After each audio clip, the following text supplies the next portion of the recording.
Hare Krishna. Welcome to our daily blog. সকালের জলখাবার হোক কিংবা বিকেলের জলখাবার, যে কোনো সময়ই ডালপুরি দারুণ একটি খাবার। পুরি খেতে পছন্দ করে এরকম মানুষ খুঁজে পাওয়া মুশকিল, তার উপর আবার ডালপুরি।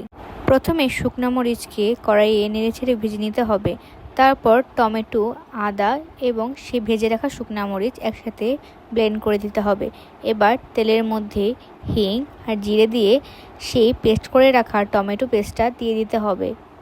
এবার একে একে হলুদ, ধনিয়া, লবণ, সামান্য জিরে পাউডার দিয়ে ভালোভাবে মিশিয়ে আগে থেকে সিদ্ধ করে রাখা অ্যাঙ্কর ডাল দিয়ে ভালোভাবে মিশিয়ে নিতে হবে।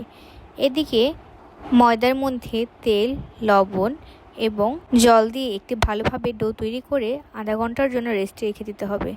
তারপর যে ডালপুরির জন্য পুরটা বানিয়েছি সেই পুরটা ছোট ছোট লেচি কেটে তার মধ্যে দিয়ে ভালোভাবে পুরটাকে আটকে দিতে হবে।